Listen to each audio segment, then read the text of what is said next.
Scarlet Park, Bubba Sparks. Booty, booty, Yeah. booty, booty, rockin' everywhere.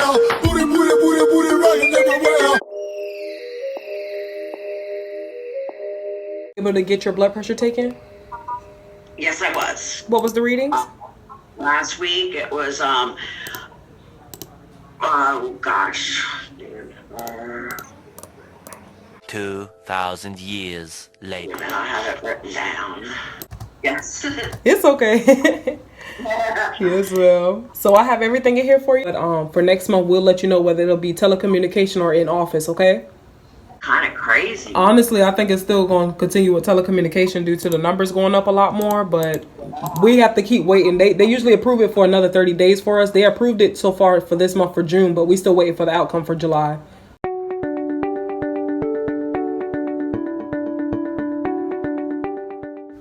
Alright, so YouTube, so in this video I'm going to talk about 5 things that I didn't know before I started medical assistant schooling. These are simplified things. I'm not going to go too much in depth. I'm going to keep y'all for a short little period of time, so let's get right into the video. Alright, so the first thing, you can get hired on with or without a certification. I know if you look this up, they're going to say something like, you have to have the certification. No, you do not. There's a lot of places where you can either just have the experience, they can hire you on and just teach you everything. If they just see that you did your externship or anything like that, you can get hired on as far as for that. Some people even just hire you on just to kind of just, like I say, just to see where you at as far as for the medical field.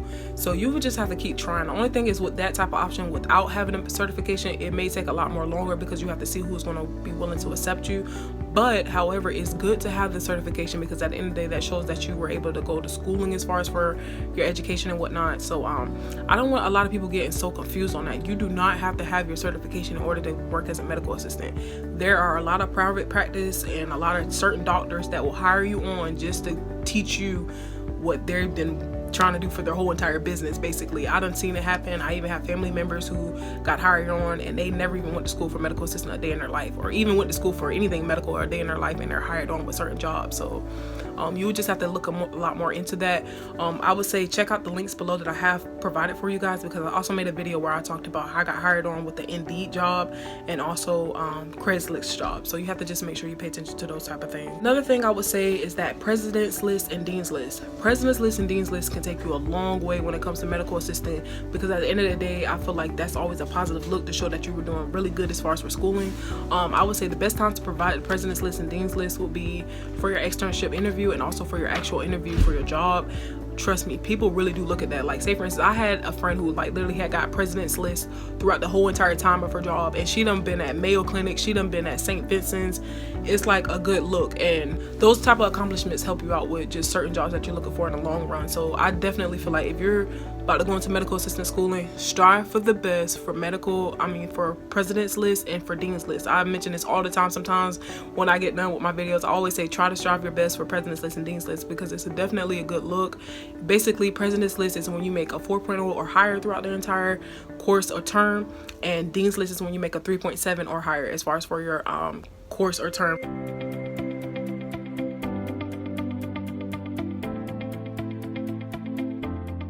So you want to make sure that you try to strive for those. And also, perfect attendance works good as well too. I mean, that just shows that you were on time your entire time throughout the program. But however, they want to see as far as for knowledge, like, you know what, she's been President's List, that's the best, so let me go ahead and hire her on. You get hired on like that. So that's what I'm saying, that works perfectly fine for you. Vital signs are very important. I will definitely be doing a video to show you guys on how to take vital signs the proper way manually. Vital signs is definitely important, because at the end of the day, when you get into the actual field, you will either have to take vital signs manually or automatic. Automatic is usually by the machines. I don't too much trust the automatic ones because they sometimes have your blood pressure a lot more high, and a lot of these doctors be putting you on like high blood pressure medication. So it's always kind of nice to keep the manual one on you. I feel like the manual one is definitely important because some people do not know how to take the blood pressure. Like, some people just feel like they go off of whatever they see, and when dealing with vitals, you want to make sure that you actually pay close attention to like the first beep you hear and the last beep you hear. It has to be extremely quiet, making sure you take that blood pressure correctly, because at the end of the day, the doctor may need that for a certain task or something like that, and if you're getting the wrong blood pressure, that can kind of throw it off. And even so, sometimes when taking the blood pressure, a lot of the patients tend to talk to you or something like that. you got to just let them know like, hey, look, I got to make sure that I get this. I need it to be very quiet so it can be accurate and whatnot. You just never know what those vitals could be used for. So that's why I feel like vitals are very important, and they teach you that in medical assistant schooling. I feel like it's important in medical assistant schooling. At our job, I mean at our school, when I went to Fortis College, they had us taking vitals every day. Like, we had to take vitals on at least somebody, making sure that we keep it documented, and then that counted towards the end of our externship class. But however, it's like you want to make sure that you're getting the right understanding when it comes to vital signs, because if you get the wrong way on how to do it, it can sometimes mess you up. You just never know. You might get quizzed on that. You have to know the difference between the diastolic and systolic pressure. So just that, you want to make sure that you pay attention to that. Another thing I didn't know before starting medical assistant program is that you could switch programs. So like I said, I had started off with dental assisting. I didn't too much like the field of dental assisting because the girls that I was surrounded around. Now, don't get me wrong, I didn't come to school to make friends, but however, I want to surround myself with people that's willing to learn. And I realized like the set of girls that was for dental, they were so dramaed out. Like, I was just like, I ain't even trying to get to know these girls.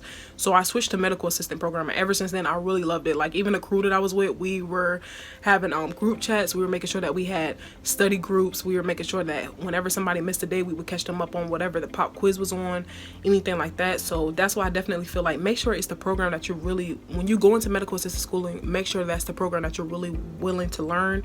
Because if you don't really like medical assistant, you can always switch to something else. As far as for LPN, you can switch to RN, you can switch to dental assistant, surgical technician, medical billing and coding. You always have those options open available for you. So I don't want you thinking just because you started medical assistant program, it's not really for you and you feel like you got to stay there. Medical assistant is not for everybody. That's the sad part. Medical assistant is not for everybody. Once certain people get a certain way into the program, they may not like it anymore and may want to switch. It may set you back where you have to start fresh for a new program. But however, at least you'll be willing to see like, hey, I got my experience with this, I didn't too much like it, so I can go to something else. So that's how that happened. But with me, with dental, I switched at the very beginning. So that's why I was like, I didn't have to make up for anything. It was like I think my second day within the schooling, and I realized, hey, look, I'm not about to stay with dental assistant. So I switched at that time. But you don't want to be one of those people where you get all the way to the end of the medical assistant program and be like, I don't want to do this no more. I want to go to something else. And you try to go to a different program, you're going to have to start all the way over from the beginning of that term. So that's why you want to try to make sure you make up your mind on that program. And the last thing I would say is that mathematics is included highly throughout the entire medical assistant program. You have to deal with it for pharmacology, EKG. You have to deal with it with a lot, medications, all those type of things. We're trying to figure out the formula as far as for how much dosage should the medication should get, as far as for like, say for instance, it should be 5 milligrams of Tylenol or something like that given to the patient. You got to make sure you pay attention to those type of things. So if you didn't too much like math in high school, when you get into medical assistant program, you will have to deal with mathematics. It's just the basics, but at the end of the day, you want to make sure that you're paying attention to it, making sure you understand how to convert, like say for instance, pounds to kilograms, or you know, just those type of things. So those are the 5 things that I really didn't know before starting medical assistant programming. Hoping this be able to help you guys out before starting your program. And overall, I don't regret any experience. I made sure that I leave all the links below to let you guys know my experience throughout the entire time of my medical assistant program. And hopefully this be able to help you guys. So I'm hoping you guys have a good one, and peace.